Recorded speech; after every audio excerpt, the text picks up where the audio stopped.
ನೋಡಿ ಸರ್, ಸುಮ್ಮನೆ ಮಾತಾಡ್ತಾರೆ ನೋಡಿ. ಸ್ಟೇಜ್ ಹತ್ರ ಬರ್ತೀನಿ ಅಂತ ಹೇಳೋರಲ್ಲ,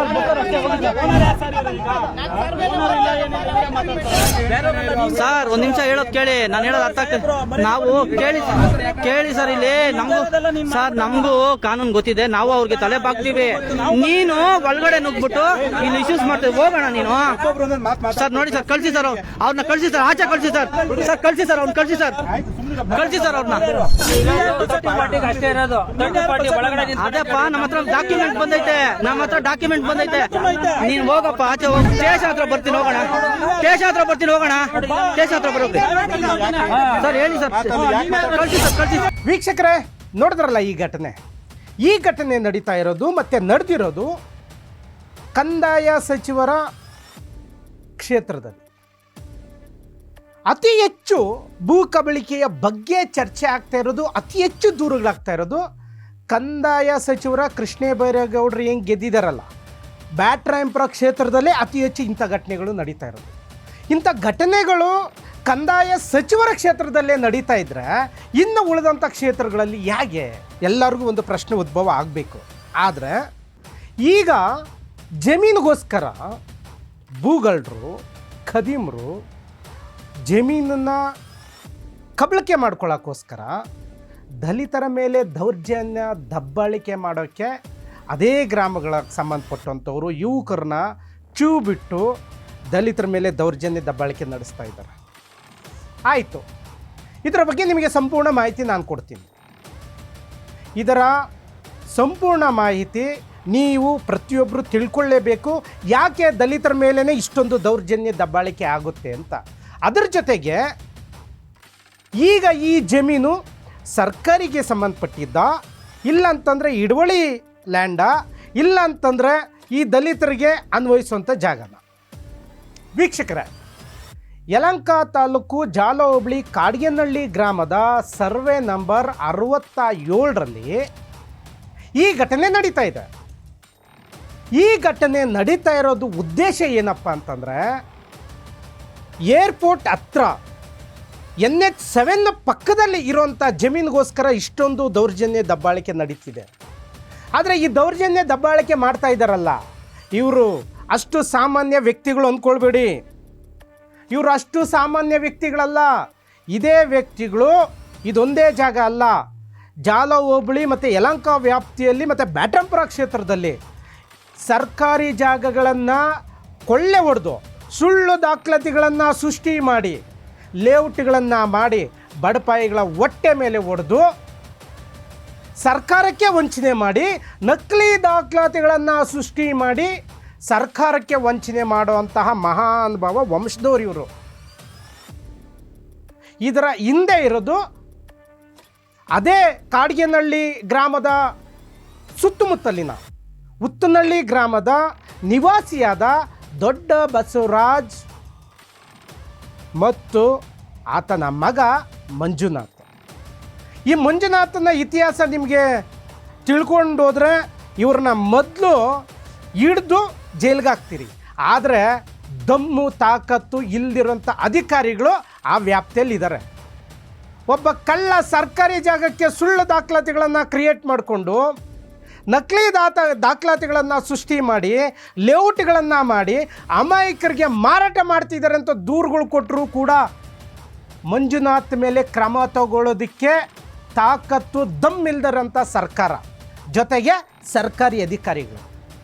ಕೃಷ್ಣ ಬೈರೇಗೌಡ್ರೆ, ನಿಮ್ಮ ಕೈಯಲ್ಲೇನಾದರೂ ಪವರ್ ಇದೆ, ನಾನು ಜನಗಳ ಪರ ಇದ್ದೀನಿ, ರೈತರ ಪರ ಇದ್ದೀನಿ, ದಲಿತರ ಪರ ಇದ್ದೀನಿ ಅನ್ನೋಗಿದ್ರೆ ಮೊದಲು ಈ ಮಂಜುನಾಥನ್ನ ಒದ್ದು ಒಳಗಡೆ ಹಾಕಿ. ಈತ ಮಾಡ್ತಾ ಇರೋದು ಒಂದೊಂದು ಕಚ್ಚಡ ಕೆಲಸಗಳಲ್ಲ, ಈತ ಮಾಡ್ತಾ ಇರೋಂಥ ಸಂಪೂರ್ಣ ಕಚ್ಚಡ ಕೆಲಸಗಳು ನಿಮಗೂ ಗೊತ್ತು, ನಿಮ್ಮ ಜೊತೆಯಲ್ಲಿರೋಂಥ ಕಾರ್ಯಕರ್ತರಿಗೂ ಗೊತ್ತು. ಎಲ್ಲರಿಗೂ ಗೊತ್ತಿದ್ರೂ ಕೂಡ ಯಾಕೆ ಇಷ್ಟೊಂದು ಮೌನವಾಗಿದ್ದಾರೆ ಅಂತ ಗೊತ್ತಿಲ್ಲಪ್ಪ. ಇದೇ ದೊಡ್ಡ ಬಸವರಾಜ್ ಮಗ ಮಂಜುನಾಥ್ ಮಠದ ಜಾಗಕ್ಕೆ ಕೈ ಹಾಕ್ದ, ಆಗಲೂ ದುರುಗಳೋದು ಒಬ್ಬರು ಕ್ರಮ ತಗೊಂಡಿಲ್ಲ. ಅದೇ ಉತ್ತನಹಳ್ಳಿ ಗ್ರಾಮದಲ್ಲಿ ದಲಿತರ ಜಾಗವನ್ನು ಒತ್ತುವರಿ ಮಾಡಿ ಮತ್ತು ದಲಿತರ ಜಾಗಗಳನ್ನು ಕಬಳಿಸ್ಕೊಂಡು ಅದೇ ಗ್ರಾಮದಲ್ಲಿ ಅನಧಿಕೃತವಾಗಿ ಲೇಔಟ್ ಮಾಡ್ದ.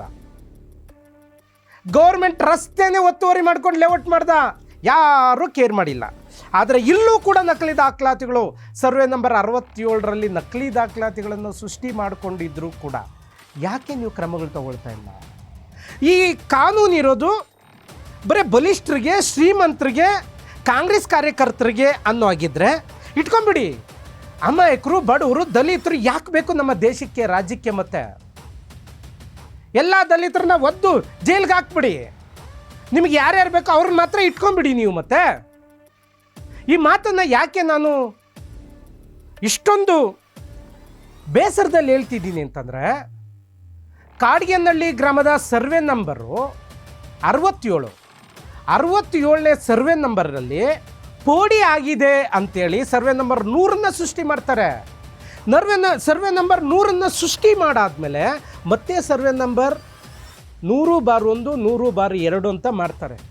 ವಿತ್ ಕ್ರಿಯೇಟೆಡ್ ಡಾಕ್ಯುಮೆಂಟು,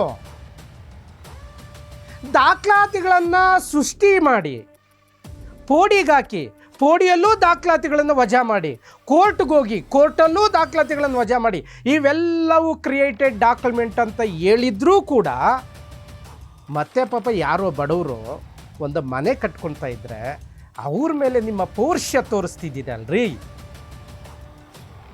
ನಿಮ್ಮ ಪೌರುಷ ತೋರಿಸ್ಬೇಕಾಗಿರೋದು ಇಂಥ ಕಳ್ಳ ಖದಿಮರುಗಳ ಮೇಲೆ. ಅದನ್ನು ಬಿಟ್ಟು ಪಾಪ ಯಾರೋ ಅಮಾಯಕರು ಹೋಗಿ ಎಲ್ಲೋ ಒಂದು ಜಾಗದಲ್ಲಿ ಒಂದು ಸೈಟ್ಗೋಸ್ಕರ, ಮನೆಗೋಸ್ಕರ ಮನೆ ಕಟ್ಕೊಳ್ಳೋಕೆ ಹೋಗ್ತಾ ಇದ್ರೆ ಅವ್ರ ಮೇಲೆ ನಿಮ್ಮ ದೌರ್ಜನ್ಯಗಳನ್ನು ತೋರಿಸ್ತಿದ್ದೀರಲ್ಲ. ಅಲ್ಲ, ಇಷ್ಟು ದಾಖಲಾತಿಗಳನ್ನು ಸೃಷ್ಟಿ ಮಾಡೋದಕ್ಕೆ ಒಬ್ಬ RI ಪ್ರಕಾಶ್ ಇವನೊಬ್ಬ ಕಾರಣಕರ್ತ. ಈ ಒಂದು ಜಾಲ ಹೋಬಳಿ ವ್ಯಾಪ್ತಿಯಲ್ಲಿ ನಕಲಿ ದಾಖಲಾತಿಗಳನ್ನು ಸೃಷ್ಟಿ ಮಾಡಿಕೊಟ್ಟು ಭೂಗಳರಿಗೆ, ದುಡ್ಡಿದ್ದವ್ರಿಗೆ ಎಲ್ಲರಿಗೂ ಸಾಥ್ ಕೊಟ್ಟು ನಕಲಿ ದಾಖಲಾತಿಗಳನ್ನು ಸೃಷ್ಟಿ ಮಾಡಿಕೊಟ್ಟಂತಹ ಈ ಸರ್ಕಾರಿ ಅಧಿಕಾರ RI ರಾಜಸ್ವ ನಿರೀಕ್ಷಕ ಪ್ರಕಾಶ್, ಅಬ್ಬಾ ಏನ್ರಿ ಇವರೆಲ್ಲ? ಇವರು ಸರ್ಕಾರಿ ಅಧಿಕಾರಿಗಳು, ಇಲ್ಲಂತಂದರೆ ಭೂಗಳರ ಜೊತೆ ಸೇರಿಕೊಂಡು ಇವರು ಭೂಗಳರು. ಇವ್ರು ಮಾಡಿರೋದು 1 ಎಕರೆ 2 ಎಕರೆ ಎಲ್ಲ 100 ಎಕರೆನ ಕೊಳ್ಳೆ ಹೊಡೆದ್ಬಿಟ್ಟವ್ರೆ. ಈ 100 ಎಕರೆಗಳನ್ನು ಕೊಳ್ಳೆ ಹೊಡೆದಂಥವ್ರ ಮೇಲೆ ಕ್ರಮ ಇಲ್ಲ. ಯಾರ ಮನೆ ಮಠ ಇಲ್ದಿದ್ದು ಒಂದು ಮನೆ ಕಟ್ಕೊಳಕ್ಕೆ ಹೋಗಿದ್ದವ್ರ ಮೇಲೆ ಇಷ್ಟು ದೌರ್ಜನ್ಯ ನಡೀತಿದ್ರು ಕೂಡ ಯಾರ ಮೇಲೂ FIR ಮಾಡಿದೆ ಇನ್ನೂ ಗಲಾಟೆನ ನೋಡ್ಕೊಂಡು ಕೂತಿದ್ದೀರಲ್ಲ ಚಿಕ್ಕಜಾಲ ಪೊಲೀಸವ್ರೆ. ದಯವಿಟ್ಟು ರೆವಿನ್ಯೂ ಡಿಪಾರ್ಟ್ಮೆಂಟ್ ಏನು ತಹಸೀಲ್ದಾರ್ ಅವರು ಈಗ ಬಂದಿದ್ದೀರಲ್ಲ, ಶ್ರೇಯಸ್ ತಹಸೀಲ್ದಾರ್ ಅಲ್ರಿ, ನಿಮ್ಮ ಸುತ್ತಮುತ್ತದಲ್ಲಿ ಸರ್ಕಾರಿ ಜಾಗಗಳನ್ನ ಉಳಿಸ್ಬೇಕಾಗಿರುವಂಥ ಒಬ್ಬ ತಹಸೀಲ್ದಾರೆ ನೀವು ಇಷ್ಟೊಂದು ಮೌನವಾಗಿದ್ದು ಭ್ರಷ್ಟರ ಜೊತೆ ನಿಂತ್ಕೊಂಡ್ರೆ ನಿಮಗೆ ಉದ್ಯೋಗ ಯಾಕ್ರಿ ಬೇಕು? ನಿಮಗೆ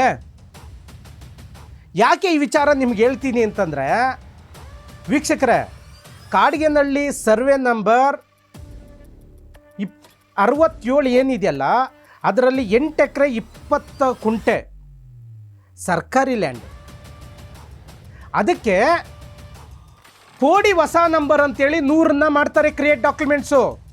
100 ಅಂತ ಮಾಡಿ ಅದರದ್ದಾದ್ಮೇಲೆ ಮತ್ತೊಂದು ಹೊಸ ನಂಬರ್ನ 100/1/2 ಈಸ ಮಾಡ್ತಾರೆ. ಈ ಈಸ ಡಾಕ್ಯುಮೆಂಟ್ ಮಾಡೋದು ಯಾರು? ರೆವಿನ್ಯೂ ಡಿಪಾರ್ಟ್ಮೆಂಟ್ ಅವರು. ಹಾಗಾದರೆ ದೊಡ್ಡ ಬಸವರಾಜ್ ಆತನ ಹೆಸರಿಗೆ 100/1 100/2 ಹೆಂಗೆ ದಾಖಲಾತಿಗಳನ್ನು ಸೃಷ್ಟಿ ಮಾಡಿ ಕೊಟ್ರಿ?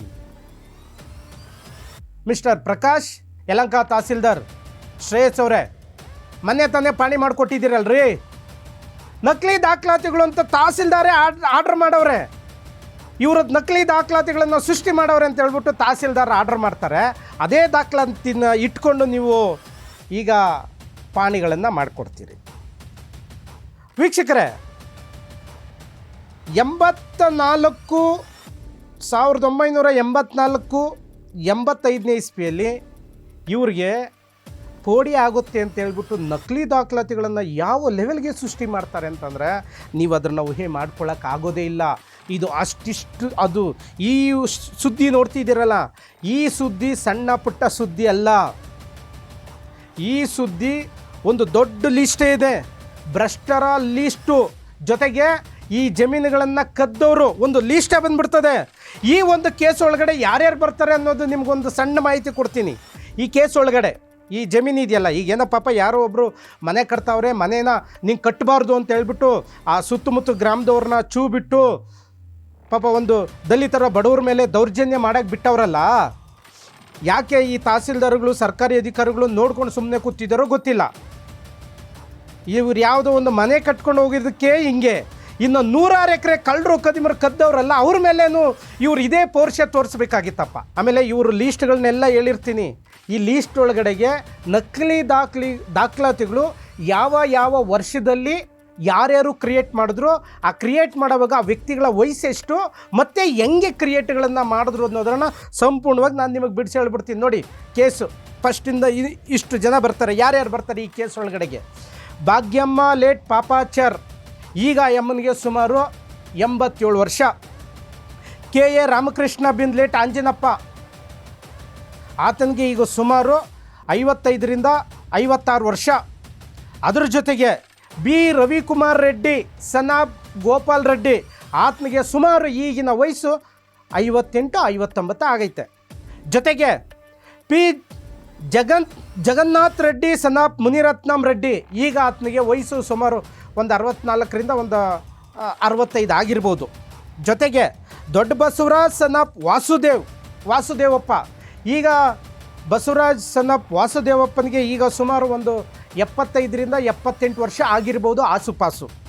ಅದರ ಜೊತೆ ಒಳಗಡೆ ಮತ್ತೊಬ್ಬ ವ್ಯಕ್ತಿ ಬರ್ತಾರೆ, SK ಆಂಜಿನಪ್ಪ ಸಣ್ಣ ಪುಟ್ಟಪ್ಪ.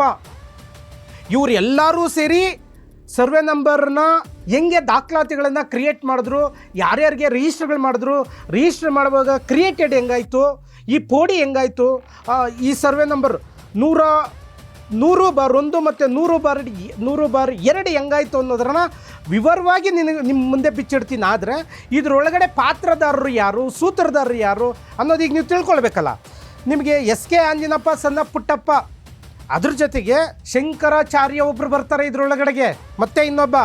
ಅದ್ರ ಜೊತೆಗೆ ನರಸಿಂಹಾಚಾರ್ ಒಬ್ಬರು ಬರ್ತಾರೆ, ಈ ಜಮೀನಿಗೆ ಸಂಬಂಧಪಟ್ಟಂಥ ವ್ಯಕ್ತಿಗಳು. ಅದ್ರ ಜೊತೆಗೆ SM ನಾಗರಾಜ್ ಅನ್ನೋ ಒಬ್ಬ ವ್ಯಕ್ತಿಯೂ ಕೂಡ ಬರ್ತಾನೆ. ಅದರ ಜೊತೆಗೆ ಇನ್ನೊಬ್ಬ ವ್ಯಕ್ತಿ ಬರ್ತಾನೆ, SN ಗಂಗಾಧರ್. ಈ ಗಂಗಾಧರ್ ಯಾರು, SM ನಾಗರಾಜ್ ಯಾರು, ಇವರೆಲ್ಲವೂ ಸಂಪೂರ್ಣವಾಗಿ ನಿಮಗೆ ಮಾಹಿತಿ ಕೊಡ್ತೀನಿ. ಅದ್ರ ಜೊತೆಗೆ ಕೊನೆಯದಾಗಿ ವೇಣುಗೋಪಾಲ್ ಅನ್ನೋ ಒಬ್ಬ ವ್ಯಕ್ತಿಯು ಕೂಡ ಇದರಲ್ಲಿ ಬರ್ತಾನೆ ಪಾತ್ರಧಾರರಾಗಿ. ಇಷ್ಟೂ ಜನ ಸೇರಿ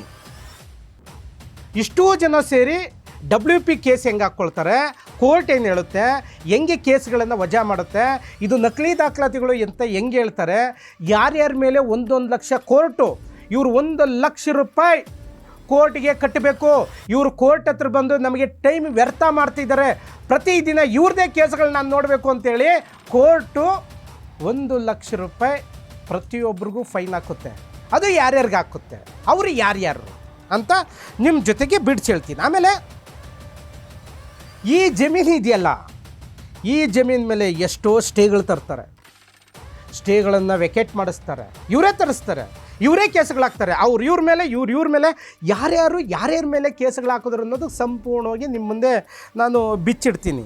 ಆದರೆ ಕೊನೆಯದಾಗಿ ನಿಮಗೆ ಯಾವಾಗ ನಾನು ಸಂಪೂರ್ಣವಾಗಿ ಮಾಹಿತಿನ ಕೊಟ್ಟಾದಮೇಲೆ ನೀವು ಕ್ಲಾರಿಟಿಗೆ ಬಂದುಬಿಡಿ, ಇದು ಸಂಪೂರ್ಣವಾಗಿ ಯಾರ ಆಸ್ತಿನೂ ಅಲ್ಲ, ಇದು ಸಂಪೂರ್ಣವಾಗಿ ಸರ್ಕಾರಿ ಜಾಗ. ಈಗ ನನ್ನ ಆಸ್ತಿ, ಇದು ನಂದು.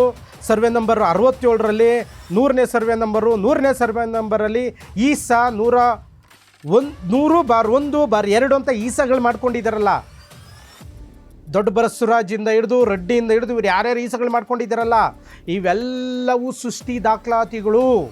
ಇದನ್ನು ನಾನು ಹೇಳ್ತಾ ಇಲ್ಲ, ಕೋರ್ಟ್ ಅವರು ಅದನ್ನೇ ಹೇಳ್ತವ್ರೆ, ತಹಸೀಲ್ದಾರರು ಅದನ್ನೇ ಹೇಳ್ತವ್ರೆ. ಇಡೀ ದಾಖಲಾತಿಗಳು ಸಂಪೂರ್ಣವಾಗಿ ಹೇಳ್ತಿದೆ ಇದೆಲ್ಲ ನಕಲಿ ದಾಖಲಾತಿಗಳು ಅಂತ. ಈ ನಕಲಿ ದಾಖಲಾತಿಗಳ ಮೇಲೆ ದೊಡ್ಡ ಬಸವರಾಜ್ ಇದಾರಲ್ಲ, ಇವ್ರಿಗೆ ಹೆಂಗೆ ಆಸ್ತಿ 100/1 ಮತ್ತು 100/2 ಇವ್ರಿಗೆ ಹೆಂಗೆ ದಾಖಲಾತಿಗಳಾಗುತ್ತೆ, ಇವರು ಯಾವ ರೀತಿ ದಾಖಲಾತಿಗಳನ್ನು ಸೃಷ್ಟಿ ಮಾಡ್ಕೊಳ್ತಾರೆ, ಸರ್ವೆ ಅಧಿಕಾರಿಗಳು ಇವರ ದಾಖಲಾತಿಗಳನ್ನು ಹೆಂಗೆ ವಜಾ ಮಾಡ್ತಾರೆ, ಒಂದು ಸರ್ತಿ ಪೋಡಿ ಆದಮೇಲೆ ಮತ್ತೊಂದು ಸರ್ತಿ ಪೋಡಿಗೆ ಹೆಂಗಾಗ್ತಾರೆ, ಇದು ಲಾಜಿಕ್. ಇಲ್ಲಿ ಏನಾಗ್ತಿದೆ ಅಂತಂದರೆ, ಸರ್ಕಾರಿ ಜಾಗಗಳನ್ನು ಕದಿಯಂಥ ಕಳ್ಳರನ್ನ ಸರ್ಕಾರದವರು ಒದ್ದು ಒಳಗಡೆ ಹಾಕಿದ್ದಿದ್ರೆ ಇಂಥ ದಾಖಲಾತಿಗಳು ಸೃಷ್ಟಿ ಆಗ್ತಿರ್ಲಿಲ್ವೇ? ಇಂಥ ಕಳ್ಳರು ಕದಿಮರು ಸೃಷ್ಟಿ ಆಗ್ತಾ ಇರಲಿಲ್ವೇ? ಈಗ ಪಾಯಿಂಟಿಗೆ ಬರೋಣ. ಏನು ಅಲ್ಲಿ ಮನೆ ಕಟ್ಟಬೇಕು ಅಂತ ಪಾಪ ದಲಿತರು ಬಡವರು ಮನೆ ಕಟ್ಟಕ್ಕೆ ಹೋದಾಗ ಆ ಜಮೀನಿಗೆ ಸಂಬಂಧಪಡ್ತಿದ್ದವರು, ಜಮೀನಿಗೆ ಸಂಬಂಧಪಟ್ಟಂಥ ದೊಡ್ಡ ಬಸವರಾಜ್ ಮತ್ತು ಮಂಜುನಾಥ್ ಜಾಗಕ್ಕೆ ಬರಬೇಕಾಗಿತ್ತು. ಈಗ ಸರ್ವೆ ನಂಬರ್ 100/1 ಮತ್ತು 100/2 ಜಾಗ ನಮ್ಮದು ಅಂತೇಳಿ ದೊಡ್ಡ ಬಸವರಾಜ್ ಅವರ ಮಗ ಮಂಜುನಾಥ್ ಹೇಳ್ತಿದ್ದಾರೆ. ಈಗ ಮಂಜುನಾಥ್ ಜಾಗ ಆಗಿದ್ದರೆ ಸರ್ವೆ ನಂಬರ್ 100/1 100/2 ಅದು ಮಂಜುನಾಥ್ ಜಾಗ ಅನ್ನೋ ಆಗಿದ್ದರೆ ಯಾರಾದರೂ ಮನೆ ಕಟ್ತಿದ್ರೆ ತಡಿಬೇಕಾದವ್ರು ಯಾರಪ್ಪ? ಆ ಜಮೀನಿನ ಮಾಲೀಕ. ಹಾಗಾದರೆ ಜಮೀನ ಮಾಲೀಕ ಆ ಜಾಗಕ್ಕೆ ಬರ್ದೆ, ನೆನ್ಪಿಟ್ಕೊಳ್ಳಿ ಸ್ನೇಹಿತರೆ, ವೀಕ್ಷಕರೇ, ಜಮೀನಿನ ಮಾಲೀಕ ಆ ಜಾಗಕ್ಕೆ ಬರ್ದೆ ದಲಿತರ ಮೇಲೆ ದಲಿತರನ್ನೇ ಚೂ ಬಿಟ್ಟು, ದಲಿತರ ಮೇಲೆ ದಲಿತರೇ ಹೊಡೆದಾಟಕ್ಕೆ ಬಿಟ್ಟು, ದಲಿತರ ಮೇಲೆ ದಲಿತರೇ ಕಿತ್ತಾಡ್ಕೊಂಡು ಸಾಯಿಲಿ ಅಂತೇಳಿ ದಲಿತರ ವರ್ಗದವ್ರನ್ನ ಒಂದು ದಲಿತ ಕುಟುಂಬದ ಮೇಲೆ ಚೂ ಬಿಟ್ಟ.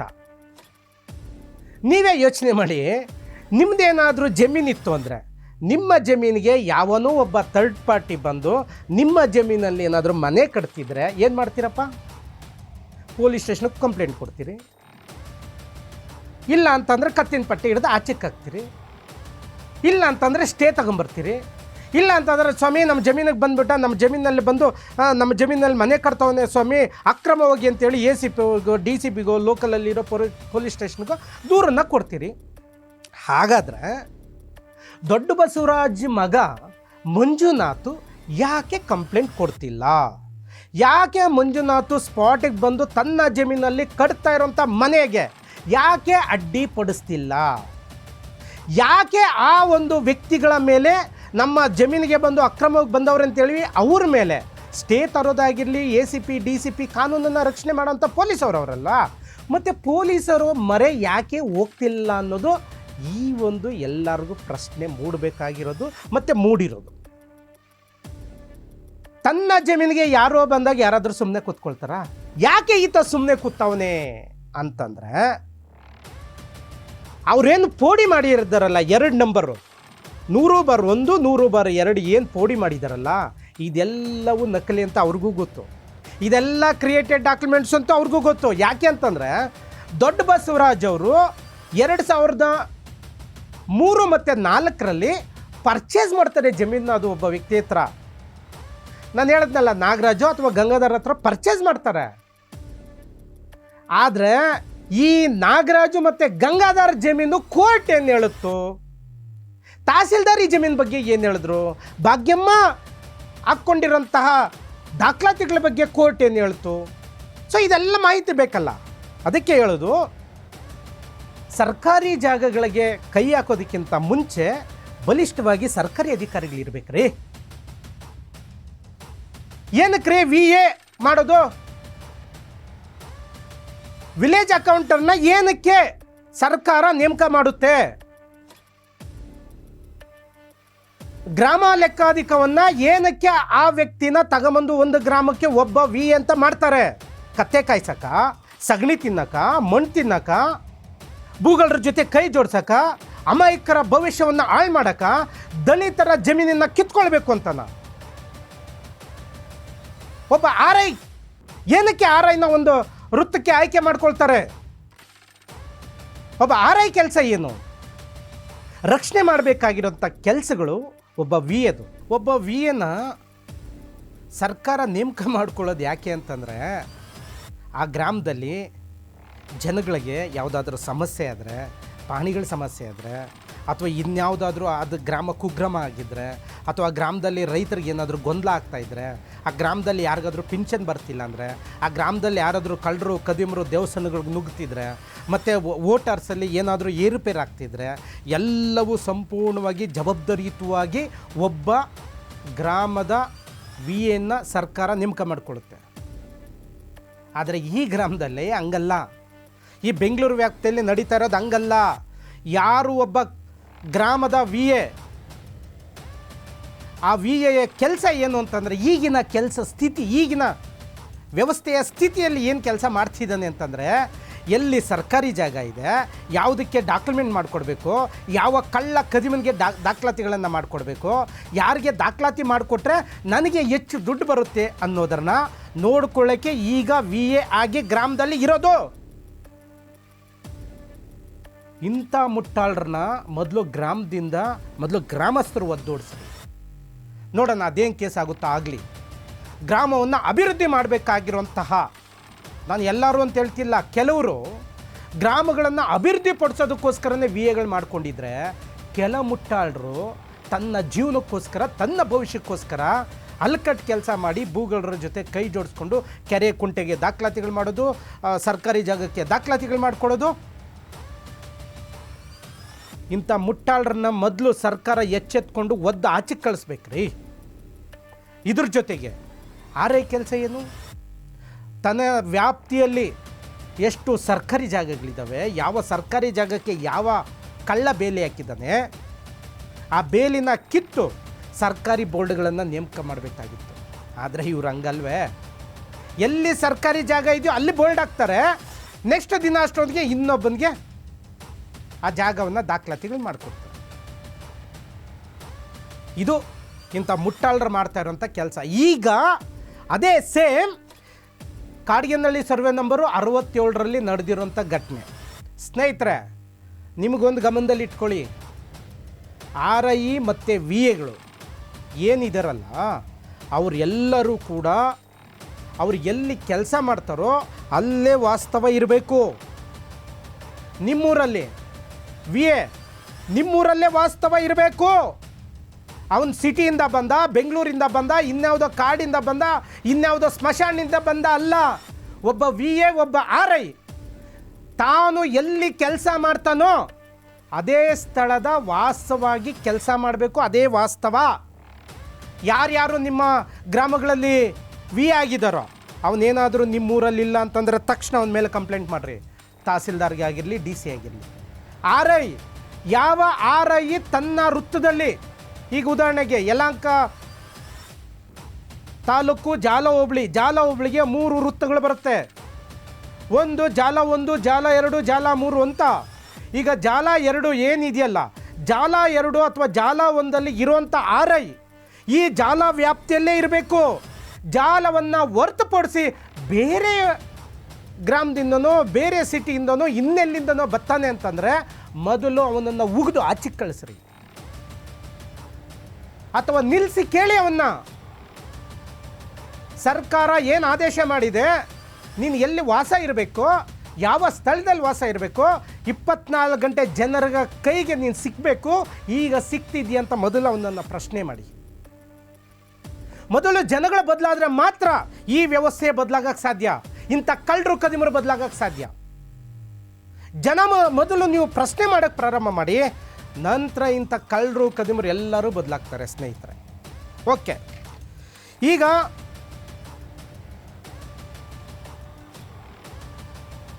ಸರ್ವೆ ನಂಬರ್, ಕಾಡ್ಗೆನಹಳ್ಳಿ ಸರ್ವೆ ನಂಬರ್ 67ರಲ್ಲಿ ಏನು ಗಲಾಟೆ ನಡೀತಿದೆಯಲ್ಲ ಪಾಪ ದಲಿತರ ಮೇಲೆ, ಭೂಗಳರು ಕದಿಮರು ಬಡವ್ರ ಮೇಲೆ ದೌರ್ಜನ್ಯಗಳು ಮಾಡ್ತಾ ಇದ್ದಾರಲ್ಲ, ಆ ದೌರ್ಜನ್ಯಕ್ಕೆ ಕಾರಣನೇ ಈ ಸರ್ಕಾರಿ ಅಧಿಕಾರಿಗಳು.